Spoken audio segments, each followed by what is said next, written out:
वाराणसी से इस वक्त प्रियंका गांधी को लेकर बड़ी खबर आ रही है। वाराणसी में आज वकीलों ने डीएम से मुलाकात की है और प्रियंका गांधी के मंदिर में प्रवेश पर प्रतिबंध की मांग की गई है। वकीलों के प्रतिनिधिमंडल ने दलील दी है कि ईसाई होने के चलते प्रियंका गांधी के मंदिर प्रवेश पर रोक लगाई जाए। तो बड़ी खबर इस वक्त आपकी टीवी स्क्रीन पर हम दिखा रहे हैं, वाराणसी से मिल रही है, जहां पर आज वकीलों ने डीएम से मुलाकात की और एक अजीबोगरीब बात कही है। प्रियंका गांधी मंदिर में प्रवेश नहीं कर सकती हैं, प्रतिबंध लगाने की मांग की है। वकीलों के प्रतिनिधिमंडल ने दलील दी कि ईसाई होने के चलते प्रियंका गांधी के मंदिर प्रवेश पर रोक लगाई जाए। और तमाम जानकारी के साथ हमारे संवाददाता नीतीश इस वक्त फोन लाइन पर। नीतीश, जानकारी आपसे हम चाहेंगे। प्रतिनिधि मंडल जो है वो आज यहाँ के जिलाधिकारी से मिला है। आने वाली 20 तारीख को बनारस में प्रियंका गांधी का दौरा होने वाला है और इस दौरे के दौरान प्रियंका गांधी के बाबा विश्वनाथ के मंदिर में दर्शन भी करने का की बात है। तो जो प्रतिनिधि मंडल है वो ये एतराज जता रहा है कि प्रियंका गांधी क्रिश्चियन धर्म से है, लिहाजा मंदिर में उनके प्रवेश पर प्रतिबंध लगाया जाए और इसको लेकर यहाँ के जिलाधिकारी से मिला है और उस पर प्रतिबंध लगाने की मांग की है। हालांकि अभी इस पर ऐसी कोई बात सामने नहीं आई है कि प्रतिबंध लगाया जाएगा या नहीं लगाया जाएगा, लेकिन वकीलों की आपत्ति ने एक नया मोड़ दे दिया है इस पूरे मामले को। क्या ये भी अब आगे के समय में ये भी जताया जा रहा है कि हो सके कि आगे अधिवक्ताओं का ये प्रतिनिधि मंडल प्रियंका गांधी का विरोध भी कर सकता है। तो ऐसी जो बातें हैं जो सामने आ रही हैं, वकीलों का जो इस प्रियंका गांधी के इस दौरे पर वकीलों के इस प्रतिनिधि मंडल का विरोध साफ तौर पर देखने में आ रहा है। दीपिका, चलिए, बहुत शुक्रिया नीतीश तमाम जानकारी देने के लिए आपका। तो आपको बता दें कि प्रवेश पर रोक लगाने की मांग यहाँ पर तमाम जो वकील हैं उन्होंने की है, डीएम से गुहार लगाई है।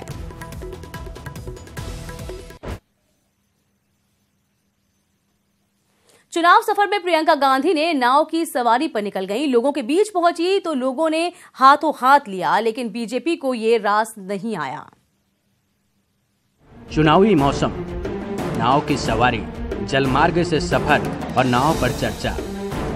इसी सफर के साथ प्रियंका गांधी ने कांग्रेस के चुनाव प्रचार की कमान संभाल ली। लोगों के बीच प्रियंका गांधी पहुंची तो नारे लगे, प्रियंका नहीं ये आंधी हैं, दूसरी इंदिरा गांधी है। इस बीच उन्होंने लोगों से संवाद किया, दर्द सुना और जब मौका मिला तो उन्होंने चौकीदार पर हमला बोल दिया। आलू किसान थे वेस्टर्न यूपी से, तो उनमें से एक किसान भाई ने मुझे कहा कि देखिए हम किसान अपने खुद चौकीदार होते हैं। वैसे आम लोगों के बीच पहुंचकर प्रियंका गांधी संदेश यही दे रही हैं कि कांग्रेस आम लोगों के साथ है। भरोसा भी दिला रही हैं और संदेश भी दे रही हैं कि कांग्रेस जो कहती है वो करती है।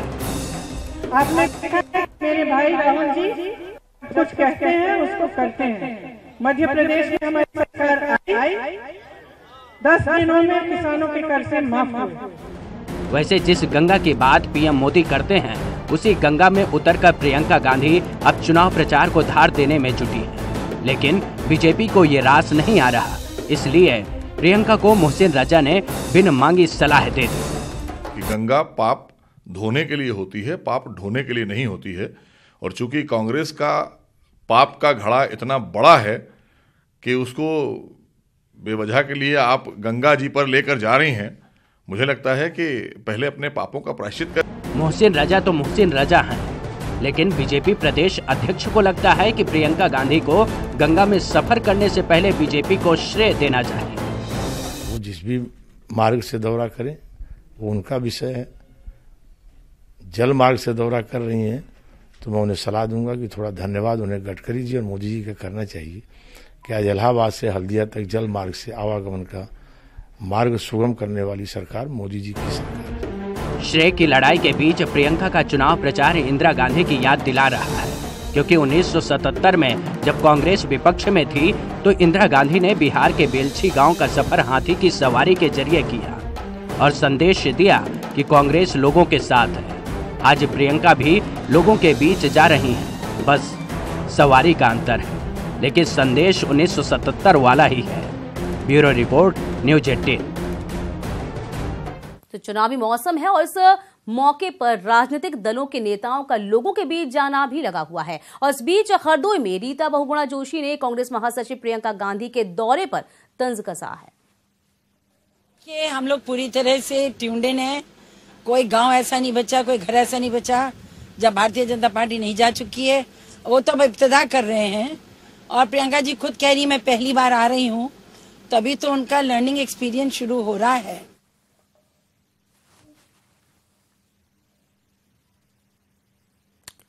और हमारे साथ इस वक्त जुड़े हुए हैं सीधे तौर पर सर्वेश दुबे प्रयागराज से और साथ ही हैं मोहम्मद शबाब लाक्षागृह से। सर्वेश, सबसे पहले आपके पास आना चाहूंगी। फिलहाल आज से दौरे की शुरुआत की गई है। यदि हम दिन की शुरुआत करते हैं और अब तक की बात करते हैं तो कैसा दौरा रहा?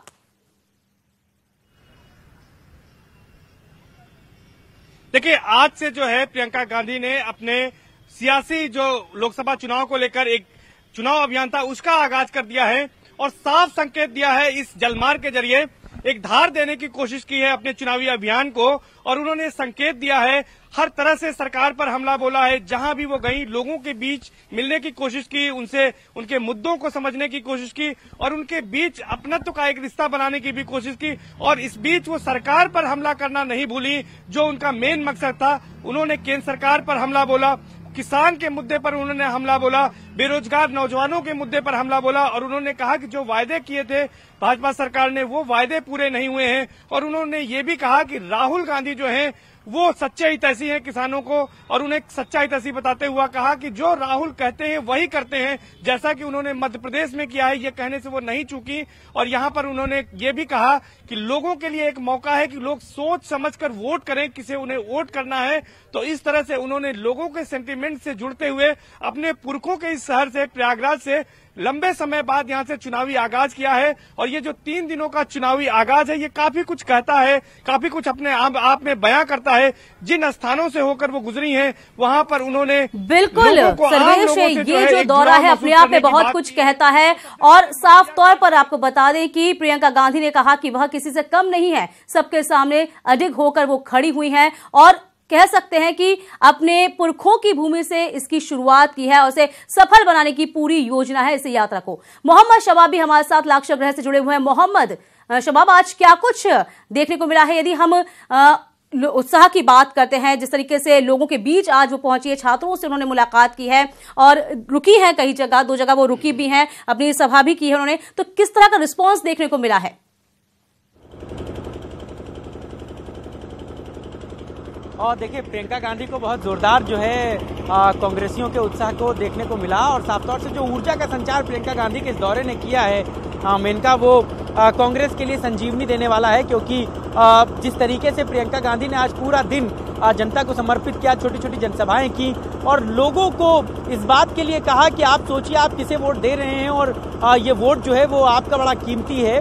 साफ तौर से प्रियंका अपनी उसी शैली में नजर आई जिस तरीके की वो हैं हमेशा। बनावटीपन जो है वो कभी प्रियंका गांधी की रैलियों में या जनसभाओं में दिखता नहीं। छोटी छोटी कई रैलियों को उन्होंने संबोधित किया और अपने आखिरी जो कार्यक्रम था, प्रोग्राम जो था भदोही में, उसको भी अभी खबरें मिल रही हैं कि वो वहां पर पहुंच चुकी हैं, वहां पर कार्यक्रम बिल्कुल चल रहा है कि सीधे तौर पर जनता से जुड़ने की पूरी कोशिश रहती है प्रियंका गांधी की और उनके इस दौरे में भी हम कह सकते हैं शबाब साफ तौर पर दिखाई दे रही है। बहुत शुक्रिया तमाम जानकारी देने के लिए आपका और सर्वेश आपका भी।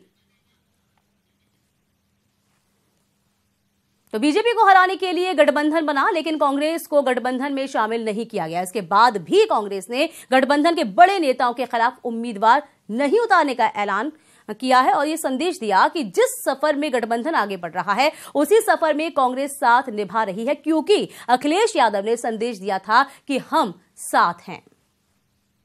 आपसे कि कांग्रेस पार्टी भी महागठबंधन में है। सुना, ये अखिलेश यादव का बयान है, जिन्होंने खुद कहा था कि कांग्रेस गठबंधन में शामिल है। इस बयान के बाद कांग्रेस प्रदेश अध्यक्ष राज बब्बर सामने आए। उन्होंने कहा, कांग्रेस पार्टी आज गठबंधन के साथ ही समाजवादी पार्टी, बहुजन समाज पार्टी और राष्ट्रीय लोकदल के लिए, हम इन तीनों के लिए 7 सीटें छोड़ रहे हैं। साथ ही साथ निभाना रे, दिल को तोड़ न जाना रे, साथ ही साथ निभाना रे। अखिलेश यादव ने कांग्रेस को गठबंधन का साथी बताया तो कांग्रेस ने हाथ बढ़ा दिया, लेकिन गठबंधन को अब कांग्रेस का साथ पसंद नहीं है। अखिलेश यादव ने कांग्रेस की मुरव्वत पर पलटवार करते हुए ट्वीट किया, उत्तर प्रदेश में एसपी, बीएसपी और आरएलडी का गठबंधन बीजेपी को हराने में सक्षम है। कांग्रेस पार्टी किसी तरह का कंफ्यूजन पैदा न करे। वैसे अखिलेश यादव ने समय रहते अपने बयान से पलटी मार दी, लेकिन कांग्रेस पर लगातार हमलावर बीएसपी ने एक बार फिर कांग्रेस पर अटैक किया। मायावती ने लिखा, कांग्रेस यूपी में भी पूरी तरह से स्वतंत्र है कि वो यहाँ की 80 सीटों पर अपने उम्मीदवार खड़ा करके अकेले चुनाव लड़े, अर्थात हमारा यहाँ बना गठबंधन अकेले बीजेपी को पराजित करने में पूरी तरह से सक्षम है। कांग्रेस से जबरदस्ती यूपी में गठबंधन हेतु 7 सीटें छोड़ने की भ्रांति न फैलाए। मायावती के ट्वीट के बाद बीएसपी नेता राम गोविंद चौधरी ने मायावती के बयान पर हाँ में हाँ मिला दिया और कांग्रेस को नसीहत दे दी। अरे उनके छोड़ने का कोई मतलब नहीं है, कहिए तो वो भी लड़ ले, हम लोग लड़े तो पता चल जाएगा। तो राष्ट्रीय तो दिल्ली पहुंचेगा ही नहीं पहुंचेगा। वैसे एसपी और बीएसपी अब कांग्रेस से पीछा छुड़ाना चाहती है, लेकिन कांग्रेस महासचिव प्रियंका गांधी संदेश यही दे रही हैं कि साथ ही साथ निभाना, क्योंकि मकसद एक ही है, बीजेपी को हराना। बीजेपी को भी भरोसा हो चला है कि विरोध में खड़े दल अलग अलग दिखाई भले दे रहे हों, लेकिन अंदर खाने सब साथ खड़े। सपा, बसपा, कांग्रेस ये अलग अलग नहीं है, इनका आपसी तालमेल अंदर से बना हुआ है। कांग्रेस ने उनके लिए 7 सीटें अपने सुविधा अनुसार छोड़ दी और गठबंधन ने रायबरेली और अमेठी कांग्रेस की सुविधा के अनुसार छोड़ दी। अखिलेश यादव ने संदेश तो यही दिया कि गठबंधन में कांग्रेस साथ नहीं है, लेकिन खबर है कि अंदर खाने कांग्रेस साथ है और कांग्रेस का संदेश साफ है। खबर ये भी है कि एसपी, बीएसपी और आरएलडी ने किनारा इसलिए किया है कि कहीं जमीन पर बात न बिगड़ जाए। Bureau report, news 18। लोकसभा चुनावों के उम्मीदवारों का नाम फाइनल करने और विरोधियों से निपटने की रणनीति बनाने के लिए कल दिल्ली में बीजेपी की 2 अहम बैठक हैं। सबसे पहले यूपी कोर ग्रुप की बैठक होगी, जिसमें सीएम योगी, उप मुख्यमंत्री केशव मौर्य, दिनेश शर्मा, प्रदेश संगठन मंत्री सुनील बंसल मौजूद रहेंगे। इसके बाद कल शाम 5:30 बजे बीजेपी चुनाव समिति की बैठक होगी। इसमें यूपी, राजस्थान, पश्चिम बंगाल सहित 10 राज्यों के उम्मीदवारों के नामों पर फैसला होगा।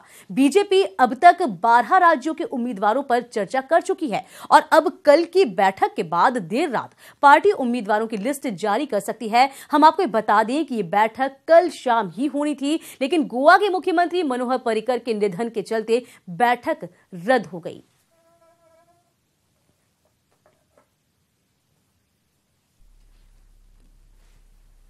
गौतम बुद्ध नगर से डॉक्टर अरविंद सिंह चौहान को कांग्रेस प्रत्याशी बनाए जाने से कांग्रेसी नाराज दिखे हैं। दादरी से 2 बार विधानसभा चुनाव लड़ चुके रघुराज सिंह ने फेसबुक के जरिए पार्टी के वरिष्ठ नेताओं पर गंभीर आरोप लगाए हैं। फेसबुक पर उन्होंने लिखा कि सिंधिया और राणा गोस्वामी ने कांग्रेस का टिकट बेच दिया। उन्होंने इसे सोनिया गांधी और राहुल गांधी को बदनाम करने की साजिश बताया। कांग्रेस ने मेरे हिसाब से गलत किया है। किसी कांग्रेसी को देते तो अच्छा लगता। राष्ट्रीय अध्यक्ष कहते हैं कि जमीनी नेता सड़क पर लड़ेंगे, उनको बुलाएंगे, उनको काम करेंगे। तो ये जो प्रभारी महोदय हैं, जैसे हमारे प्रभारी हैं ज्योतिराज सिंधिया, सेक्रेटरी हैं राणा गोस्वामी, हमारे प्रदेश के अध्यक्ष हैं राज बब्बर जी, ये क्या सर्वे कराते हैं, किस आधार पर तय करते हैं, इन्होंने क्या सोच के इसको टिकट दिया है कि यहाँ कांग्रेस को खत्म करना है, क्या इरादा है इनका, ये उजागर करें लोगों के सामने। लोकसभा चुनाव के पहले चरण की अधिसूचना जारी होने में यूपी में 8 सीटों के लिए मतदान की प्रक्रिया शुरू हो गई है। यहां उम्मीदवारों के नामांकन को लेकर सभी जिलों में सुरक्षा के चाक चौबंद इंतजाम किए गए हैं। लोकसभा चुनाव के पहले चरण में वेस्ट यूपी की 8 सीटों के लिए वोट डाले जाएंगे। ये सीटें हैं सहारनपुर, कैराना, मुजफ्फरनगर, बिजनौर, मेरठ, बागपत, गाजियाबाद और गौतम बुद्ध नगर। बागपत में भी वोट डाले जाएंगे। यहाँ नामांकन के लिए सभी तैयारियां भी पूरी हो चुकी हैं। उम्मीदवारों के समर्थक हुड़दंग न मचाएं, इसके लिए बैरिकेडिंग कर 2 दर्जन से ज्यादा जवानों को तैनात किया गया है। इसके अलावा नामांकन स्थल पर जुलूस लाने पर पूरी तरह से पाबंदी है और मेटल डिटेक्टर भी लगाए गए हैं। जहाँ तक सुरक्षा की बात है, सुरक्षा व्यवस्था की बात है, आप देख रहे होंगे कि पूरे जो न्यायालय कक्ष है, कलेक्ट्रेट है, उसको बैरिकेड किया गया है ताकि अवांछित लोग इसमें ना पाए। और ये व्यवस्था की गई है कि अभ्यर्थी और उसके जो प्रस्तावक हैं वही अंदर आ पाए। एक बार में अभ्यर्थी और +4 ये व्यक्ति आने की आज्ञा रहेगी। उधर सहारनपुर में भी नामांकन प्रक्रिया शुरू हो गई है। यहाँ भी प्रशासन ने पुख्ता इंतजाम किए। यहाँ डीएम ऑफिस में सुरक्षा के चाक चौबंद इंतजाम किए गए हैं। प्रत्याशी अपने साथ केवल 3 गाड़ियां ही लेकर आ सकता है, जबकि कोर्टरूम के 100 मीटर के दायरे में कोई भी वाहन अंदर नहीं आ सकता। निर्वाचन कक्ष में प्रत्याशी के साथ केवल 4 लोग ही अंदर जा सकेंगे। यदि नामांकन कक्ष में लोगों की भीड़ जमा होती है या नियमों का उल्लंघन होता है तो उन व्यक्तियों के खिलाफ कार्रवाई की जाएगी। जो कोर्ट रूम है उसके आसपास के 100 मीटर में आचार संहिता पूर्ण रूप से उसका अनुपालन करना सुनिश्चित किया जाएगा। उसमें कोई भी गाड़ी नहीं आ सकती है। जो भी प्रत्याशी नामांकन करने के लिए आएंगे वो 3 व्हीकल्स से ज़्यादा लेकर के नहीं आ सकते हैं। और नामांकन कक्ष के अंदर 4+1 यानी कैंडिडेट खुद और उनके साथ 4 व्यक्ति आएंगे। मेरठ हापुड़ लोकसभा के प्रत्याशियों का नामांकन के लिए कलेक्ट्रेट परिसर में चाक चौबंद व्यवस्था की गई है। कलेक्ट्रेट परिसर में जगह जगह कैमरे लगाए गए हैं। साथ ही निर्वाचन अधिकारी कक्ष में वीडियोग्राफी भी होगी। सभी तैयारियां कर ली गई हैं। सब जगह जो है वीडियो का कैमरा है, जो और हमारा सीसीटीवी भी लगा हुआ है। नॉमिनेशन रूम के अंदर भी है, बाहर भी है, गेट पे भी है। और सिक्योरिटी मजिस्ट्रेट और पुलिस फोर्स सब लगी हुई है। और सभी पॉलिटिकल पार्टीज को भी ट्रेनिंग दे दिया गया है। उनको भी आचार संहिता के बारे में भी बता दिया गया है कि 1+4 ही हमारे नामांकन रूम में अलाउड होंगे। और अगर कोई इंडिपेंडेंट कैंडिडेट होता है, अगर उसके 10 प्रपोजर आते हैं तो उसमें एट ए टाइम 4 अंदर होंगे। और बाकी जब वो 4 अपना डिटेल देके फिर बाहर जाएंगे, फिर 4 अंदर आएंगे। अब देखना है कि गन्नालैंड की जनता किस पार्टी को जीत का स्वाद चखाकर उसे सत्ता के मिठास का सुख देती है। Bureau report, news 18। चुनाव के पहले सहारनपुर पुलिस ने तमंचा बनाने की फैक्ट्री का भांडाफोड़ किया और 2 आरोपियों नौशाद और शौकत को गिरफ्तार किया। मुखबिर की सूचना पर पुलिस ने आजाद कॉलोनी में एक मकान पर छापा मारकर 7 तमंचे, 1 देशी बंदूक, 3 देसी रिवॉल्वर, 25 जिंदा कारतूस, 15 खोखे और इन्हें बनाने का सामान भी बरामद किया गया। पूछताछ के दौरान इन्होंने बताया कि 3 साल से काम चल रहा है।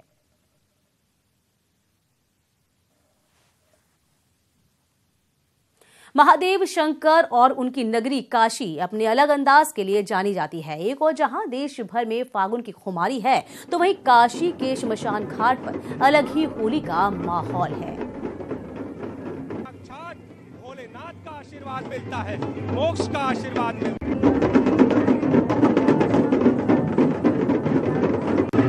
महादेव की नगरी वाराणसी के मणिकर्णिका घाट पे हम खड़े हैं। महाशमशान घाट है ये और आप यहाँ पे अद्भुत होली का नजारा देख रहे हैं। हमारे पीछे आप देख सकते हैं इस घाट पर चिता भस्म से होली खेली जा रही है।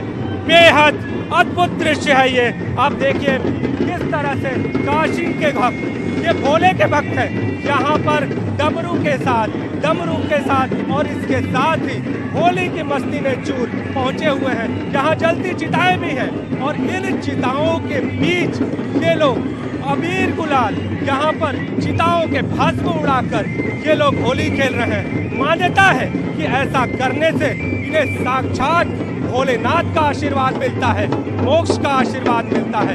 कहा जाता है कि काशी में ऐसी होली को देखने मात्र से ही भोले बाबा प्रसन्न हो जाते हैं। होली का मौका है, लिहाजा काशी की इस अद्भुत होली को देखने के लिए यहाँ पर भीड़ भी जमा है। आप देखिए, चाहे देसी हो या विदेशी हो, हर कोई इस होली को देखने के लिए इस घाट पर जमा है। भक्त पहले चिताओं के बीच जाते हैं, डमरू की डमडम करते हैं और इसके साथ ही चिता भस्म से होली खेलकर होली का त्योहार मनाते हैं। कैमरामैन पंकज सिन्हा के साथ नीतीश कुमार पांडे, न्यूज़ 18 वाराणसी। और इसी के साथ इस बुलेटिन में अभी के लिए इतना ही। वक्त एक छोटे से ब्रेक का। ब्रेक के उस पार आप देखिए अपना उत्तराखंड।